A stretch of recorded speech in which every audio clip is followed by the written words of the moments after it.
Selamat siang, mari kita mulai kuliah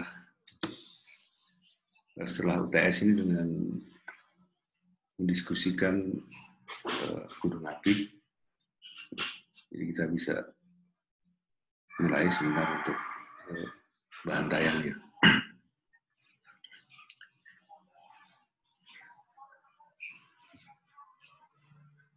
Gunung api itu di Indonesia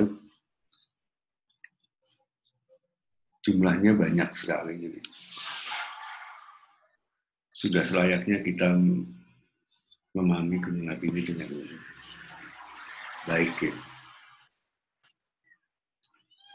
Jadi memahami gunung api sebenarnya sama dengan memahami dewa vulkan bekerja, karena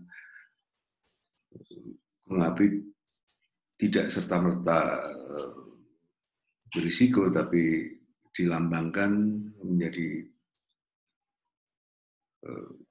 dewa teknologi, dewa pengetahuan, karena pelambangnya sebagai pandai besi. Gunung api tidak serta-merta ada di mana-mana random hadir gitu, tapi terpolakan sesuai dengan setting tektoniknya. Jadi kalau kita lihat peta ini, nampak ada pola gunung api itu hadir mengikuti setting-setting tektonik. Nanti kita lihat setting apa saja yang cenderung ada. Ketika kita kuliah vulkan, ketika kuliah tektonik, ini meteorologi, itu juga sudah disinggung hal tersebut. Jadi gunung api hadir, ya, magmatisme hadir, baik dia itu di pemekaran, di subduksi, maupun di lempeng yang berpapasan. Mewakili pola-pola tersebut di Jawa, Sumatera, sudah kecil punya kecenderungan yang berbeda. Jadi Indonesia diwakili dua pola. Pertama yang cenderung dekat dengan lempeng benua. Jadi dia hadir di lempeng benua, dan yang kedua dia hadir sebagai busur vulkanik di tepi lempeng benua, tapi sudah masuk ke lempeng samudra. Jadi ini cenderungan ada di Sumatera, Jawa. Dan ini busur. Sebenarnya di bagian Jawa juga ada yang sudah masuk di sini. Yang lain ada di hotspot. Ya. Jadi lempengnya bergerak ke arah northwest gitu. Ini statis hotspotnya, sehingga dari sini tua ke kemudian gitu. Ini bentukan di spreading. Seperti tadi di awal saya sampaikan, 17% itu gunung api dunia ada di Indonesia. Kita punya 178. Tercatat 2 kali letusan terbesar sepanjang sejarah. Sebenarnya 3 kali. Ini satu letusan itu pembentuk kaldera yang selain Tambora dan Krakatau, itu kaldera yang terbentuk di Pulau Lombok. Jadi yang di posisi itu ada Gunung Rinjani. Nah, disebut gunung api A, tipe A, ya, itu di 400 terakhir terdatakan. Jadi ada di Sumatera 30, Jawa 35, Bali, Nusa Tenggara 30, Maluku 16, dan Sulawesi ada 18. Ya. Ini yang tipe A. Ada yang tipe B, tipe C tidak terdata dalam data ini. Menyebar dari ujung Aceh sampai Sulawesi Utara, merah dan Sulawesi Utara. Gunung-gunung api itu punya tipe erupsi yang beragam, ya. Nah, sebagai cerita bahayanya. Masing-masing tipe erupsi punya potensi risiko bahaya yang berbeda-beda. Ya. Hawaiian, Strombolian, Vulkanian, Pelian, dan Pinian. Semakin ke sini semakin enggak berbahaya, semakin bisa dikelola, mudah dikelola. Bahkan ini berpotensi wisata di banyak tempat. Hawaii itu hidup dari wisata gunung apinya. Selat Sunda dari Krakatau yang Strombolian. Merapi juga ada wisata gunung api dan vulkanian, erupsi dan tipe-tipe Merapinya. Jadi kita menyimak juga sebenarnya potensi wisata nanti akan kita bahas. Tapi dari sisi risiko bencananya memang semakin besar. Ini kalau kita lihat contohnya, ini contoh Hawaiian yang di Hawaii, dia meleleh mengalir. Buat kita yang pernah buka buku-buku tentang wisata di Hawaii ini, wisata tentang aliran, wisata tentang pertemuan lava di laut itu menjadi objek wisata yang luar biasa. Bisa diprediksi alurnya, bisa dievakuasi sebelumnya. Nah ini Strombolian, contohnya di anak Krakatau, bisa dinikmati di malam hari dari Selat Sunda. Ini dome collapse-nya Merapi, jadi vulkanian yang tipe Merapi. Jadi dia dome-nya erupsi ke sektor-sektor tertentu. Jadi kalau sekarang Merapi lebih dominan kembali ke arah barat dan dengan juga ke arah selatan, jadi ke Kaliworo, dan itu menjadi zona bahaya yang sedang kita siapkan. Mungkin kalian cukup membaca berita koran atau media sosial tentang posisi Merapi saat ini. Ini vulkanian yang di laut, ya, ya. Ada di utara Flores, tempat Merapi kita. Terus ada juga di utara Papua. Ini vulkanian yang tidak ada kubah lavanya, yang guguran kubah lava. Oh ya, yang guguran kubah lava selain di Merapi mulai tumbuh kembali itu juga terjadi di Egon. Tipenya mengarah ke sana. Di Papandayan dan banyak gunung api yang lain, ini Gamalama di Ternate, di Papandayan, menunjukkan erupsi tipe vulkanian yang kolom erupsinya vertikal ke atas. Ini St. Helens tipe Pelian, jadi dia akan lebih tinggi. Pinatubo yang merubah secara cukup global dalam waktu saat bagaimana tepranya mengaruhi cuaca sehingga mengikat endapan, mengikat air di udara. Ini adalah contoh betapa uap airnya banyak sekali. Nah, Tambora mewakili tipe ini. Jadi Tambora yang ada di Nusa Tenggara Barat. Berapa tahun lalu itu ada Tambora menyapa Tambora. Tambora menyapa dunia. Ya, peringatan erupsi besar. Ya. Jadi dia erupsi ke vertikal dan menghabiskan kerajaan-kerajaan kecil yang ada di Tambora. Nah,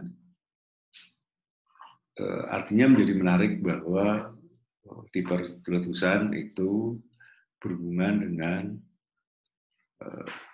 tingkat atau potensi risiko. Ini yang dicermatin. Lantas bagaimana bentuk pusat erupsinya? Jadi bisa dilihat bentuk-bentukan yang kerucut dan radial, baik di dalam maupun di luar gunung api, atau tubuh gunung api sendiri itu yang kerucut atau yang radial. Ini bisa kita lihat posisinya. Jadi ada erupsi terpusat seperti Merapi, yang kita ada yang samping, contohnya di Singgalan, dan juga ada rekahan ya, yang mengalirkan. Selain posisi dan pusat erupsi, bagaimana aktivitasnya? Ini yang paling dekat dengan risiko bencana. Ya, jadi semakin lama jeda erupsinya, maka indeks erupsinya itu semakin besar. Ya, jadi ada kecenderungan demikian. Lantas kecenderungan yang lain bahwa ada peningkatan populasi yang, dan ini logis ya, gunung meletus sekitarnya ada gunung api, tingkat erupsinya meningkat, populasinya juga meningkat. Nah, indeks erupsi tergantung dari jeda waktu. Jadi kalau indeks erupsinya 1 gitu, 2 ya, itu ada pada proses di bawah 10 tahun. 3. Tapi kalau 3 ke atas dia udah ada jeda-jeda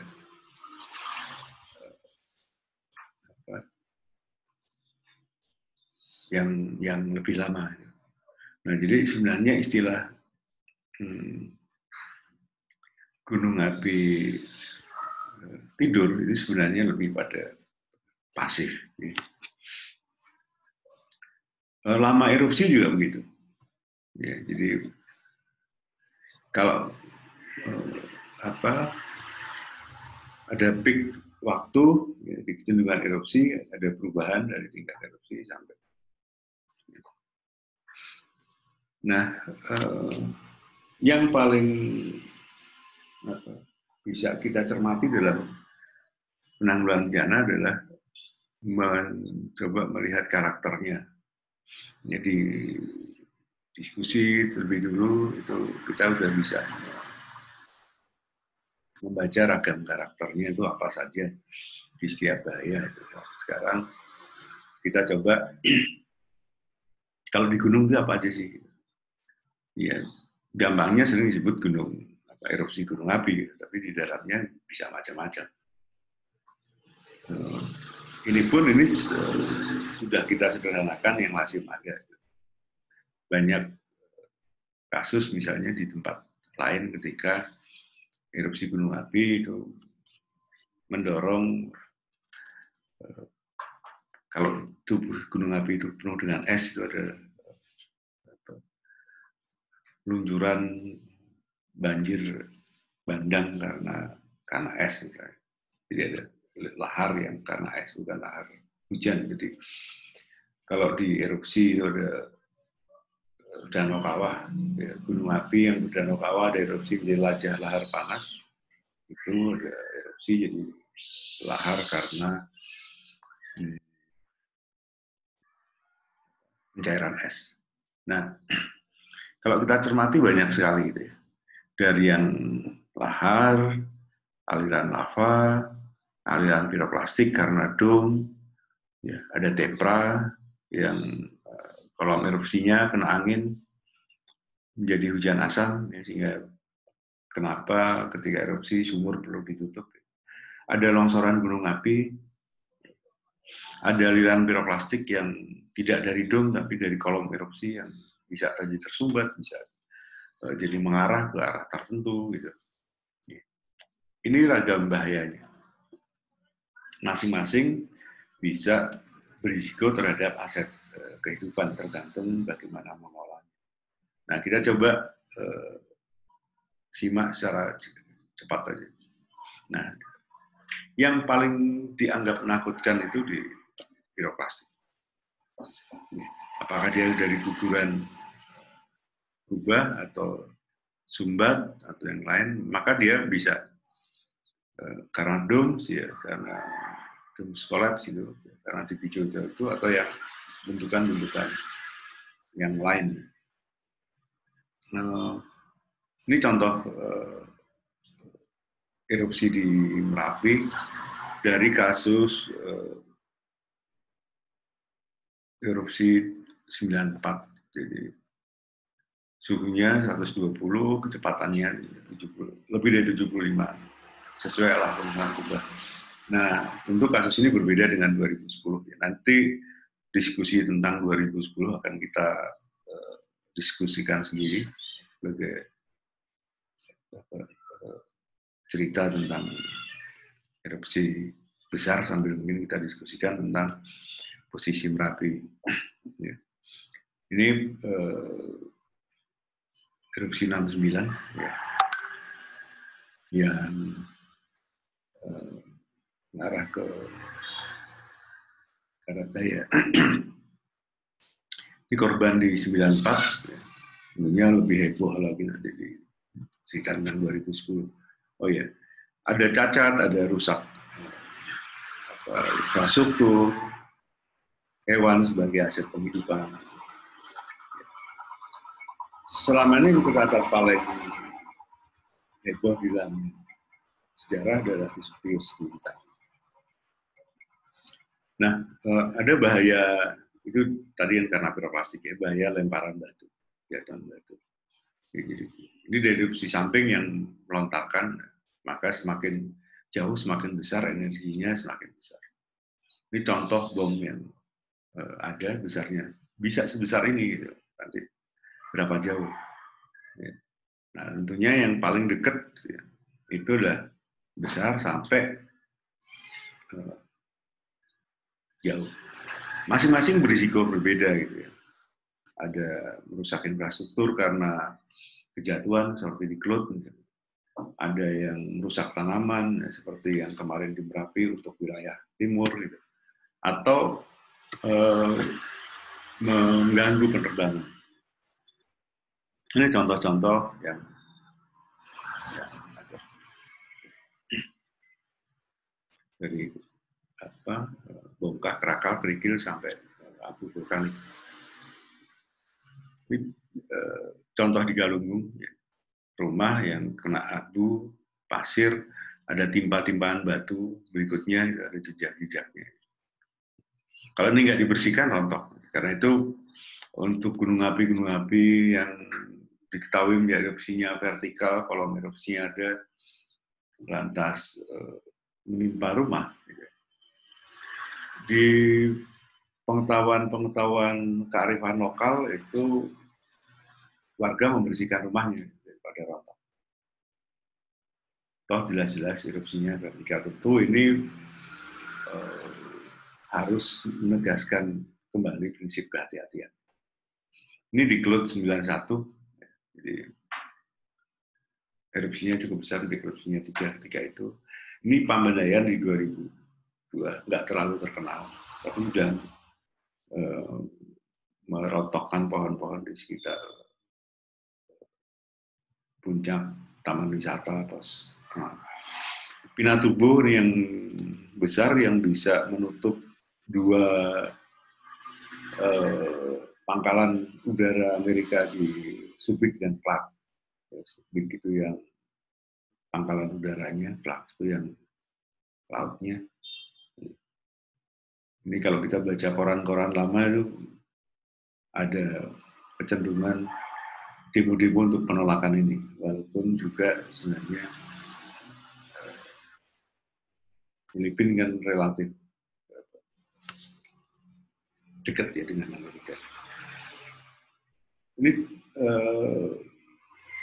contoh bentuk lahar yang di erupsi Papandayan. Ini ada fenomena menarik karena erupsi yang nggak terlalu besar di hulu, lantas ada hujan di hulu, dan tiba-tiba saja orang di hilir kaget kenapa ada.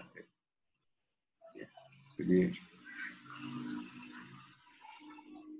kenapa ada lahar. Ini bisa kita kategorikan sebagai makro. Ini di Merapi, pasca erupsi 97, ada kasus truk yang nggak mau minggir di tambang kena Galunggung, bisa ambil dari media. 82, pasca erupsi ada lahar yang menutup rumah. Perlu diketahui bahwa aliran lahar itu tidak merusak dari sisi ini ya, menghantam itu, tapi dia melingkupi. Kalau benar sebagai lahar yang merusak itu ketika dia mengalir secara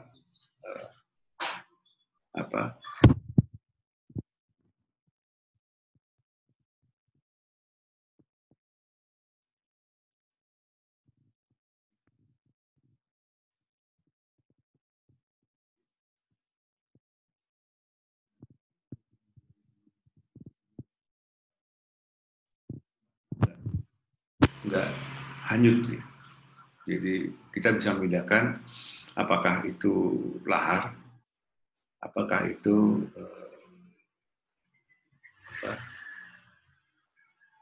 aliran yang sudah lahar jadi banyak airnya. Ini di Pinatubo. Jadi menutup, nah waktu jedanya lama sekali karena di erupsinya besar sampai jauh, waktu yang diperlukan juga. Ini fenomena menarik lahar di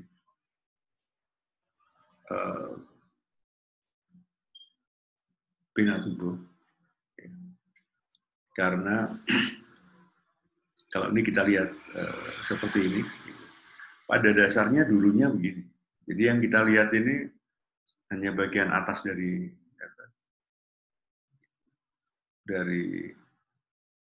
ini saja. Yang lainnya terendam. Ya, ini ke bawah, jadi separuh lebih itu terendam. Yang lain adalah gas. Jadi MOVET itu banyak di dia yang terjadi di dia. Jadi karbon monoksidanya lebih normal. Ada cyanida, ada arsen. Kasus Sinila 79 ini 149 orang meninggal. Dan kebanyakan orang dewasa, kalau anak-anak enggak. Ya.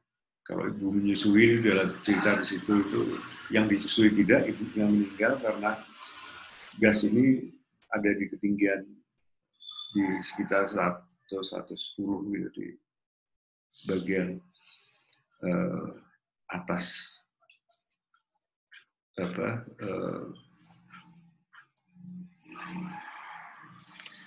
di bagian atas tubuh orang berdiri gitu, orang dewasa berdiri. Ini contoh danau di Kamerun yang terjadi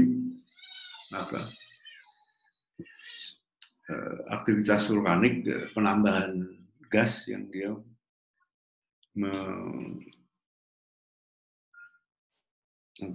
berisiko terhadap berdampak terhadap warga di sekitarnya. Yang putih-putih ini bukan burung, tapi sapi. Jadi dia ada gas yang turun ke bawah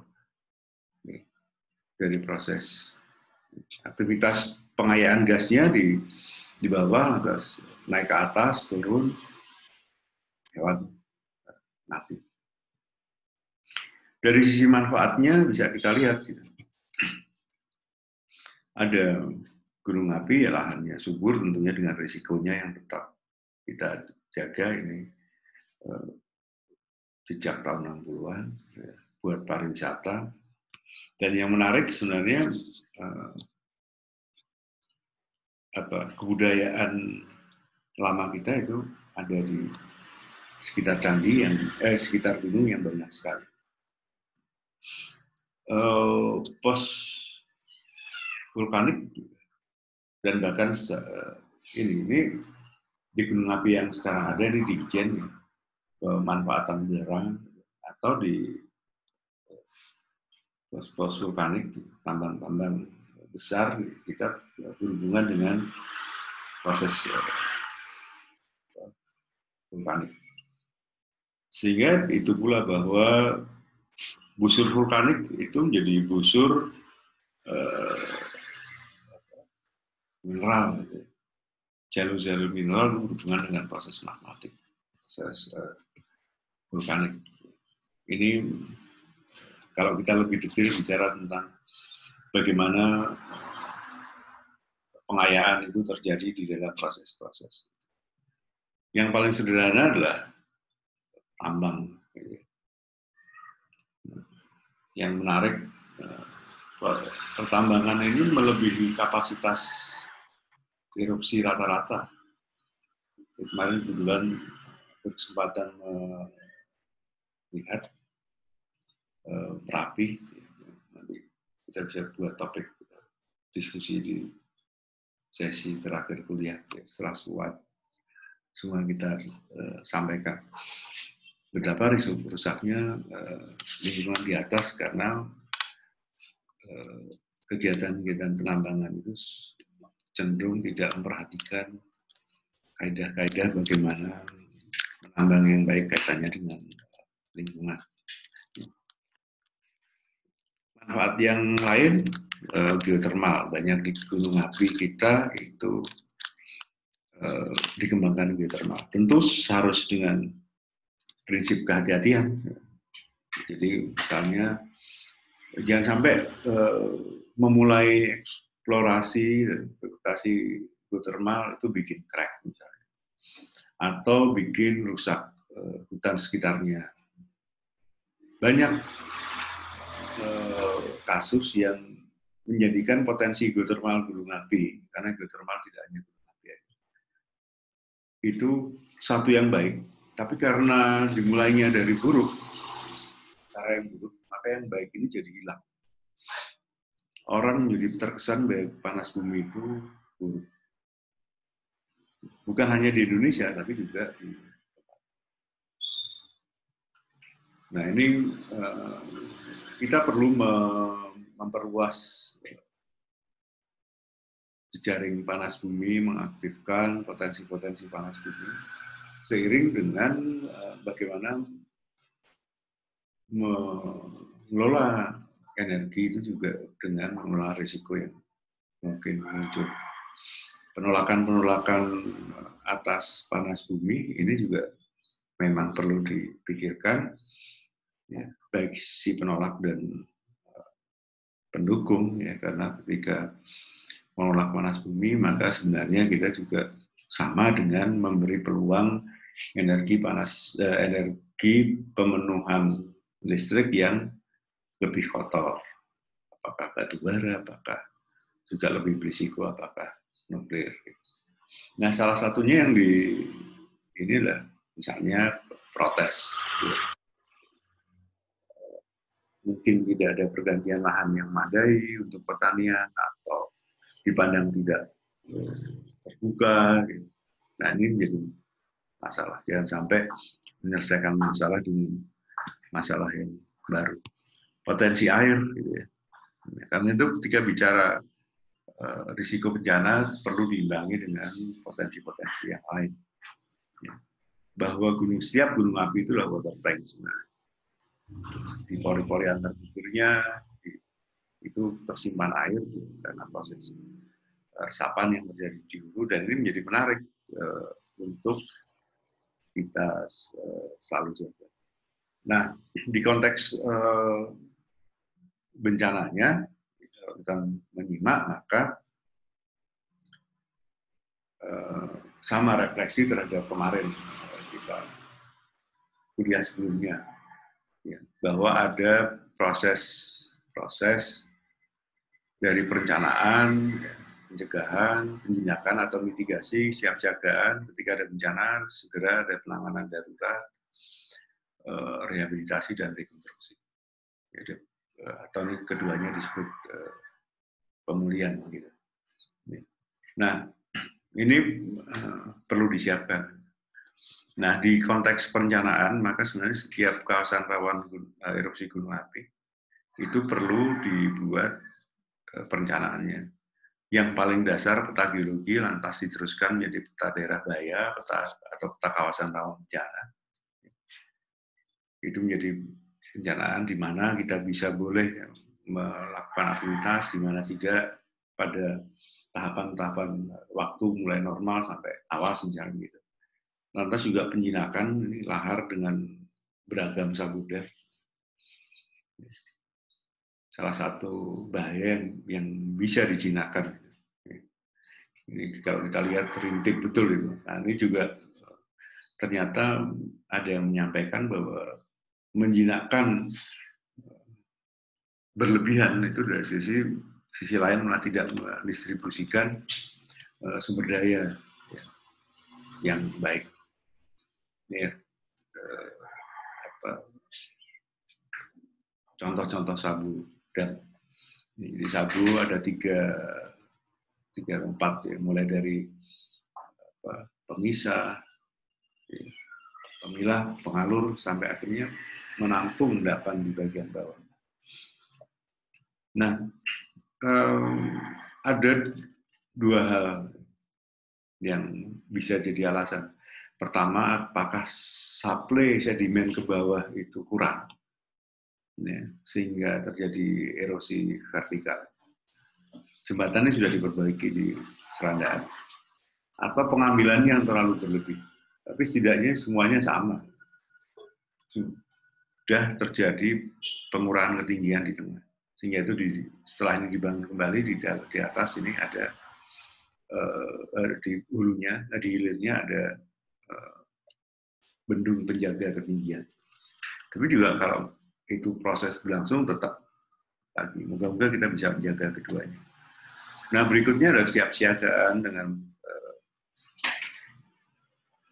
kelengkapan peringatan dini yang baik, sehingga sebagai satu sistem informasi. Merapi itu salah satu gunung yang paling kaya jadi kemewahannya. Gitu. Jadi peringatan dini distribusi ke pos pengawat, ke penguasa, akhirnya sampai ke ini gambar ini cukup legend ini, karena tulisannya masih Bakornas PBB, sekarang kan sudah BNPB. Peringatan dini, ya, bisa official, ini juga legend. Sekarang sudah lebih baik. Ini juga begitu. Ya, sudah ada pos pengamatan. Ini yang pertama kali dibuat oleh teman-teman di Turgo untuk bisa mengamati secara langsung. Pada zamannya dibuat, peringatan dini tidak seperti sekarang, HP belum ada.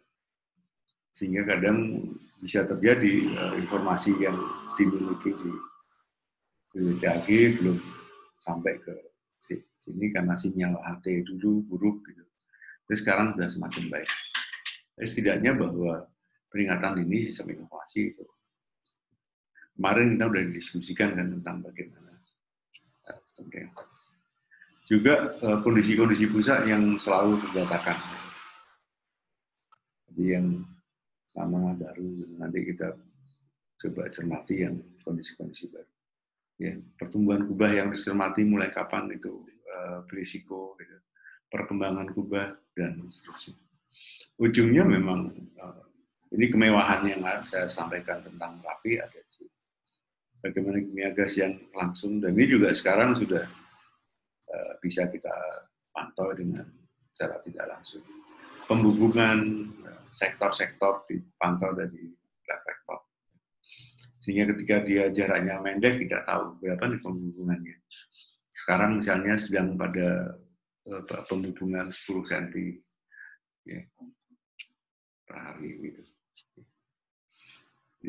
Ini yang bisa kita cermati. Juga membangun siapsiagaan masyarakat, ya, pengelolaan risiko bencana berbasis masyarakat itu menjadi penting. Contoh di latihan di Merapi ini yang sesungguhnya di jalur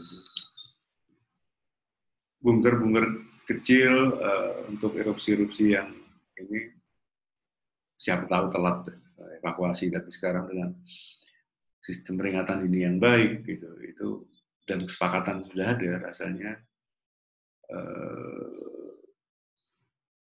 orang sudah memahami bahwa ketika siaga kelompok rentan dievakuasi, ya, mulai dievakuasi, ketika awas harus dikosongkan, sehingga kalau masih ada yang di atas itu yang nekat.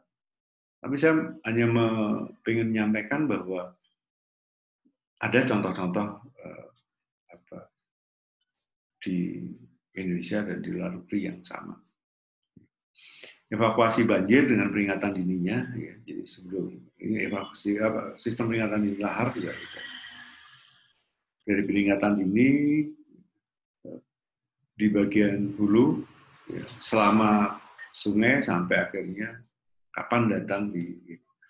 Perlu diingat bahwa peringatan dini lahar itu berbeda perangkat statusnya dengan erupsi. Nah, itu yang bisa kita obrolkan. Silakan teman-teman mencermati ya, untuk ragam bahaya gunung api. Nah, lantas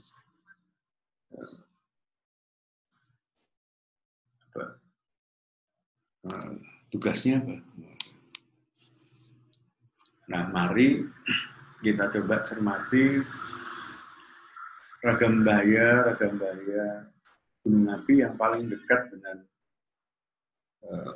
tempat tinggal kalian.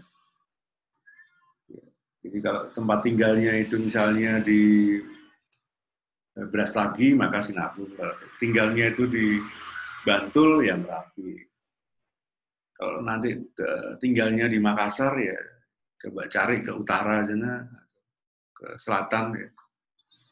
Tapi mana radius yang terdekat untuk dipelajari. Ya, sekian diskusinya dan silakan dilakukan PR. Salam sehat untuk kita semua. Terima kasih.